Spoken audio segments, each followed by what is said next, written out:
ஒரு செங்கோலை வந்து செங்கோட்டையன் அவர்கள் விஜய் கையில கொடுக்கிறாரு. எனக்கு 2 செங்கோல் வந்து மைண்ட் வாய்ஸ்ல போச்சு. ஒண்ணு வந்து மோடி கையில இருந்த செங்கோல், இன்னொன்னு எம்ஜிஆர் அவர்கள் ஜெயலலிதா அம்மா கையில கொடுத்த ஒரு செங்கோல்.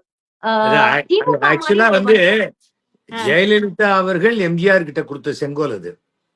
Okay okay. அதான் ஹிஸ்டரி. அதாவது மதுரை மாநாட்டுல இவங்க அவருக்கு பிரசன்ட் பண்ணாங்க. அது வந்து அப்புறம் ஒரு சிம்பாலிக் ஜெஸ்டர் என்னன்னா, எம்ஜிஆருக்கு அப்புறம் ஜெயலலிதா, ஜெயலலிதாக்கு அப்புறம் விஜய் அப்படிங்கிற மாதிரி எஸ்டாப்ளிஷ் பண்ண முயற்சி பண்றாரா? ஒரு வலிமையான விஜய்க்கு அப்புறம் செங்கோட்டையன்ட்டு கொடுத்திருக்காரு அவரு. அதிமுகவை கபலீகரம் பண்ண முயற்சி பண்றாரா? அதெல்லாம் ஒண்ணுமே பண்றதுக்கு எல்லாம் முடியாதுமா. ஒரு விஷயம் தப்பான அதிமுக இபிஎஸ்ஐ பற்றி டெல்லியும் சரி விஜயும் சரி சரியா கணக்கு பண்ணல.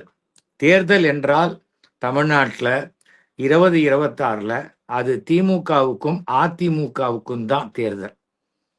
அதுல அதிமுக ஜெயிக்க போறது இல்லைங்கிறது வேற விஷயம். ஆனால் தேர்தல் என்பதே இதுக்கு நடுவில் யார் வந்தாலும் இவர் சொன்னார் இல்லையா, மற்றவங்கெல்லாம் பதில் சொல்ல வேண்டிய அவசியம் இல்லை அப்படின்னு சீமானுக்கெல்லாம் மறைமுகமா சொன்னார் இல்லையா, அது மாதிரி தான் இவரையே ஓரமா போய் விளையாடுப்பான்ருவாங்க. அதுக்கு மேல இல்லை. தவிர வந்து எனக்கு விஜய் பேசும்போதெல்லாம் அங்க டாக்டர் ஏதாவது கூட இருக்காங்களா, பிபி கிபி ஷூட் அப் ஆயிடு போகுது, இந்த வடிவேலு அப்படி இப்படிலாம் பண்ணுவார், அந்த மாதிரிதான் ஞாபகம் வருது. ஏன் இவ்வளவு கத்தணும்?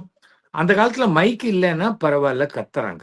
இவ்வளவு லேட்டஸ்ட் டெக்னாலஜி இருக்கும்போது, தம்பி நீ என் பக்கமா அவங்க பக்கமா அப்படின்னா கேட்காதா?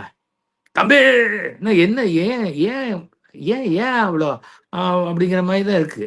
இது வந்து அவர் அந்த நடிப்பை விட்டுட்டு ஒரு யதார்த்தமான விஜய் முகத்தோட தான் வெளியில வரணும். அவர் இன்னும் தான் நடிகனாக பர்ஃபார்மராக, நல்ல வேளை அவர் மிமிக்ரி ஆர்டிஸ்டா இல்லை, இல்லைன்னா இன்னும் 4 குரல்ல வேற பேசி காமிச்சிருப்பாரு அவர். தவிர வந்து மற்றவங்க பேசுறது பெரிய, இப்போ இளையராஜா கிட்ட இருந்து போய் அந்த ஆபீஸ்ல வாங்கிட்டு வந்துட்டார் போல இருக்கு, அந்த மியூசிக் போர்டு அந்த நோட்ஸ் வைக்கிறதுக்கு. அது வேற நடுவுல பேசும்போது காத்துல பறந்துருச்சு ஒரு வார்த்தையில, அதுக்கப்புறம் சைலண்ட் ஆயிடுச்சு. என்ன பண்ணுது, பேப்பர் பறந்துருக்கு, அதை புரட்டணுமே எந்த பக்கம் என்னன்னு தெரியல. அது ரொம்ப நேரம் தேடி அந்த பேஜை கண்டுபிடிச்சு வந்தாரு. இந்த காளிங்கராயனை பத்தி ஒரு சின்ன வயசுல படிச்ச மாதிரி யாரோ சொல்லி கொடுத்துருக்காங்க, காளிங்கராயன் அது காளிங்கராயன் நர்த்தனம்னே சொல்லுவாங்க. கும்பகோணத்துல கோவில்லாம் இருக்கு.